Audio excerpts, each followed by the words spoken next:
Hi everyone, this is Autism Unmasked and welcome to an explanation of pageants.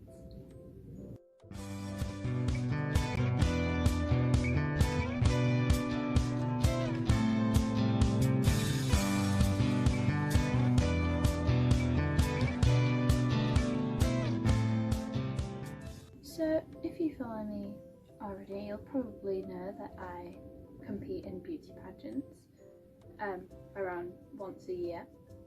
I think a lot of people are a bit confused as to what beauty pageants actually were, so I'll explain that a little bit. Basically, if anybody is familiar with the TV show Toddlers and Tiaras, think about that and then completely ignore it, because yeah, while some pageants are like that, we call them glitz pageants. And those types of pageants, you are trying to be kind of unnatural. You're trying to have massive hair, massive clothes, really dark tan, really over the top makeup. That's what the glitz pageants are all about. I don't really compete in glitz pageants because that's not really my thing, but a lot of people do and they enjoy it, so good on them.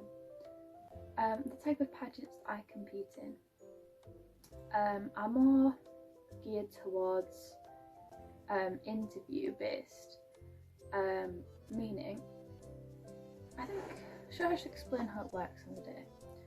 So basically what you do is, before the day, a lot of pageants will have a charity already set up that they want you to fundraise for. Like when I did my first pageants, I was fundraising for a charity called Together for Short Lives, and the next pageant was something called Giddo's Gift. But the pageant system that I am currently in, called Royal UK Miss, they let you choose your own platform, which is what I really like about them, because you can pick something that you're really passionate about. So last year, the thing that I picked was Cancer Research UK, and I fundraised for them. I did a coffee morning, I packed bags, I stood with a bucket outside Morrison's, I did all sorts. Yeah, for Cancer Research UK. And then when you get there, the first thing that will happen is you'll sign in and everything, but the first bit that you will actually be judged on will be the interview. So you will put on your interview dress or outfit, you will do your makeup to be natural but making you look nicer, and then you go into this room with a panel of judges. It can be anywhere between, in my experience, 6 to about 10, occasionally a bit more, but it really depends. Again, everything varies system to system, but this one had around 6 or maybe 5, and you walk in and you stand next to the chair, because there'll be a panel of judges, there'll be a chair sat there, and you will stand next to the chair, and you'll either stand with your hands like this, or behind your back, or at your sides if you're really awkward, and you deliver your, where's my brain gone? You deliver what's called your platform speech. Last year, for your platform speech, you would basically just talk about your platform. So I said something along the lines of, "Hi, I'm Emily, I'm 16 years old, and I was raising funds for Cancer Research UK. I raised 250 something pounds, and I did it by doing this. My favourite activity that I did was the coffee morning." And you'll do that, and then you'll explain why you chose it, and you have 45 seconds to do this. It can be shorter than that, but if it goes over 45 seconds, they'll just cut you off. So you need to be really practicing the timing at home. I remember I used to sit there with a stopwatch because I wanted to get in as much as possible whilst also making sure I stayed under the time limit. So so I'd have my timer, and I would kind of do a beat in my head, like I would like do this, and then I would say it all, and then I would finish a couple of seconds before the 45-second mark, and I would just be like, yes. But yeah, so that went okay. And then the next thing they'll do is, after you've said that, they'll nod and they'll start writing things down, and when they do that, that is your cue to sit in the chair. Please do not sit how you would usually sit. I cannot stress that enough. If you want to see how you should sit, I will insert something here.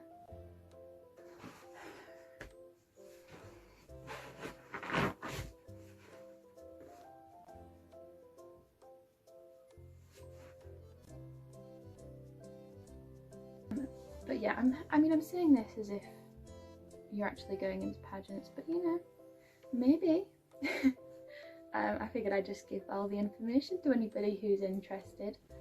So yeah, now you're sat in this incredibly uncomfortable position, and you have to answer their questions as naturally as possible, whilst also making eye contact with each of the judges, which is why this bit's always so difficult for me, because it doesn't come naturally. But I think I had to learn how to do it. So for example, what I used to do is this. I'll use some of my toys for this example. How about, I'll say Mary, I'll say Vanessa, and Winnie the Pooh. So what I would do is, I'll show you like this. I sit them here around where the judges would be, and then I talk to them like as if I'm speaking to a judge. So they would ask a question. This is earpod, by the way. I don't think my ear. Yeah. So I would ask them. They would ask me a question. They would go. For example, one they ask a lot is. They'll ask about your platform. They'll say, so what made you want to choose Cancer Research UK? And then you would look, the first one, whoever asked you it basically, whoever is the person that asked, you look them in the face first, you talk for about 3 seconds, and then switch to the next person, talk, switch to another person, talk, back to the first person, talk, mix up the order a bit, talk, other way, talk. And then when you're finished with your answer, you just, and that's how they know that you're done. And then they just keep answering questions. So they keep asking questions.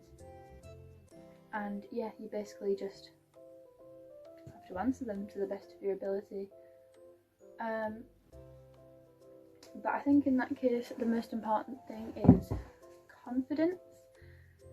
Knowing what you're going to say before you get there. There are a lot of questions that they ask a lot, which would be, you know, tell me about you, why did you choose your platform, what's your favourite appearance that you've done. An appearance is when you appear somewhere with your sash on, or do some volunteering or something. They'll ask some fun questions, which are always real difficult to answer, like, so if you won whatever title, how would you use this to spread awareness about your platform? Or they'll say, when you go to internationals, how do you plan on winning? Or like, how do you plan on bringing home the crown for the UK? And the questions that they ask are going to be fairly predictable, but you want to have things prepared to each of them. And by prepared, I don't mean have a script in your head, because then you come across like you're doing this. If I go to internationals, I will just do some more practicing so that I will be really good. And then they just like, because, you know, like I do talk a bit like that sometimes, but you have to make an effort not to in this situation, because apparently people find it weird. But yeah, so you have to have something rehearsed in your head in terms of points that you want to make when you answer that question. And yeah, you've got about, I think you've got 3 minutes in there, not including your 45-second platform speech. And then you walk out of there and that is done, it's behind you, you can de-stress a little bit. This is usually when we do some walking rehearsals, you get to practice using the stage, because every stage is a slightly different space, it's a different layout, it's a different it's a different layout in the pattern that you walk. So it's good to practice beforehand. It's good to practice with your heels on that floor of the stage to know if it's slippy, if it's going to be really hard to walk on, you know, because you want to be prepared so that when you get on the stage for the first time, you're not like, oh my god, I wasn't expecting this. So after you've done that, you will go into hair and makeup. Sometimes people do their own hair and makeup. For my first ever pageant, I did do my own hair and makeup. Me and my sister-in-law at the time, Jess, did my hair and makeup. The next one, I had somebody do both my hair and my makeup, but I still went into that quite unprepared. I didn't really know what I wanted her to do with my makeup, and she made it quite dark, which I wasn't a fan of. So another thing I would say is have a clear view in your head of what you would like them to do, because whilst they are the professionals, they also don't know what your personal preference is. So if you're going to want something, you know, I like things that are quite natural but also have this glam side to them, then you're going to have to express that, or you're going to get the wrong thing and then you're going to feel uncomfortable on the stage. The last one, I just had my hair done, I did my makeup myself, and this time I'm thinking of doing it the other way around, where I do my makeup and I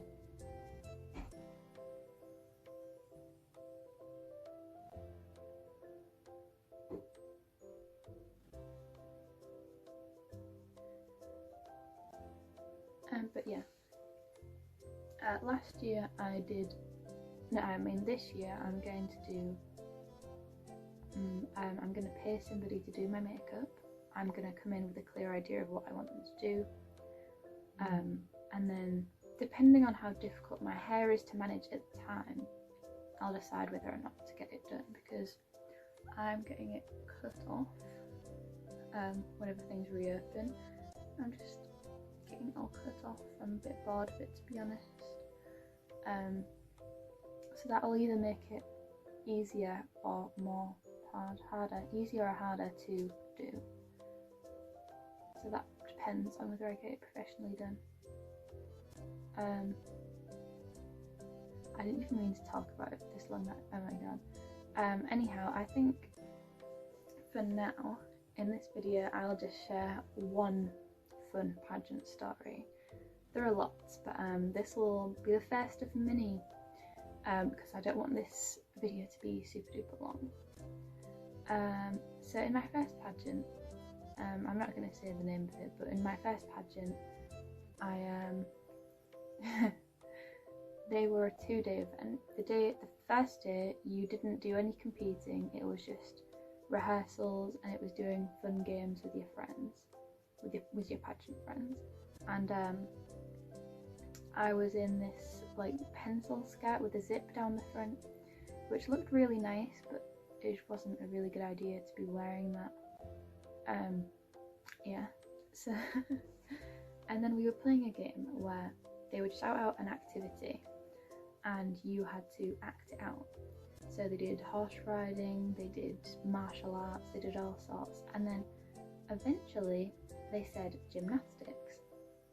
And me, being the reckless person that I am, who doesn't think anything through before I do it, I just launched straight into the splits.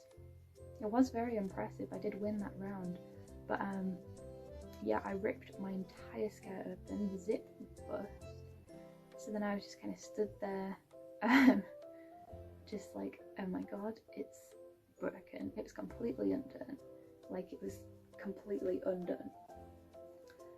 And then my pageant friend Shauna, she had tried to like pin it together for me, which was really sweet. She had like a bunch of safety pins and she was pinning it together. It wouldn't stay that way, so then I had to go back and change into a different skirt, which I had brought an emergency just in case, but was quite embarrassing.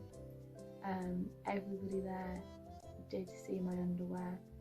Bit awkward really, but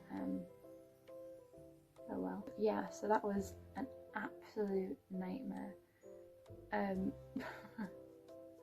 getting like flashbacks thinking about that.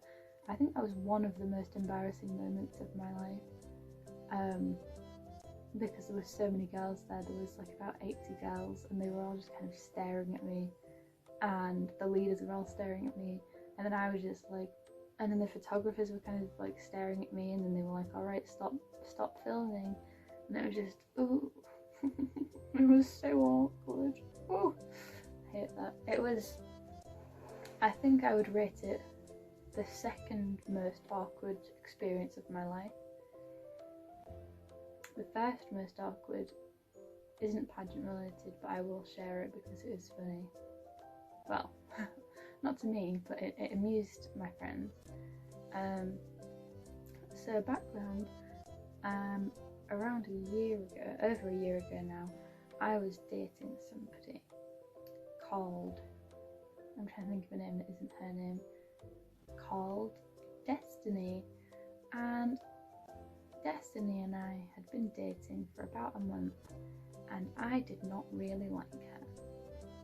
I just kind of was dating her because she'd asked me out and I said yes. And I didn't mind her, but I didn't really want to be with her anymore. So I broke up with her over text, which is how I've broken up with everybody that I've ever been with, because I'm very awkward. I can't handle in person, I can't handle crying, I can't handle all that emotional stuff, so I do it over text. So I basically just said don't want to be with her, all that stuff. It ended very badly because she instantly took offence and started being like, you promised me that this was going to be forever, like I thought you wanted to move in with me. Bearing in mind it's been a month. And yeah, so that was a bit awkward. But then where stuff really started to go downhill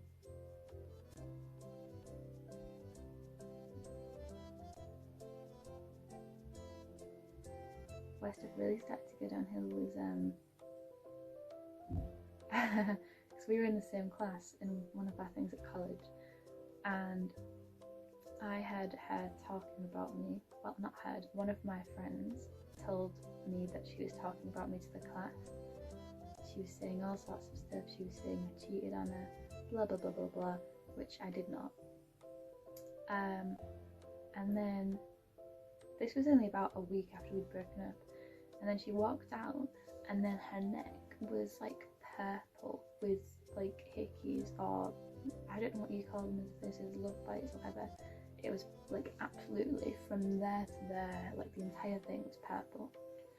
And I don't particularly care, but it was the fact that she'd kind of been like made me out to be this monster, and then within like 3 days of us breaking up she'd gotten with somebody else. So then, oh my god, this makes me feel like physically ill to even think about. That's when the first lockdown happened. It happened literally like that week, and then one of my friends sent me a picture of her, and her neck was even worse, and it went all the way down to like here. It was bad. And then she sent me that picture, and I kind of been like, oh my god. And I have these two friends who were in the same class as her, and had kind of been with me through the whole thing, and had known that she was saying lies about me and was like, you know, trying to turn my friends against me and stuff. And I sent that to them, to a group chat that we had, and I said, oh my god, look at her neck. It's clear that she's moved on from me, so I don't need to feel guilty anymore. And then it was the wrong group chat. Oh my god, I hate this. It was the wrong group chat. It was the group chat from the lesson that we were in together. And that group chat had about 30 people in. Only 6 people saw it before I took it down, and the first person to see it was Destiny. First person. Unbelievable. And yeah, and so that moment I felt ill, and from that moment onwards I never sent anything to a group chat again, nothing like that. And I instead chose to do my bitching in person because that scarred me for life. So yeah, the moral of that story, kids, is to really check which group chat you're sending things to. I mean, I feel like the moral of the story should be don't say things behind people's backs, but people are always going to do that, so I'm just going to say make sure you're sending it to the right people. Yeah, this got off track. It was meant to be about pageants, but I will do another pageant video at some point because there have been quite a few amusing things that have happened. But until then, thanks for watching. Bye!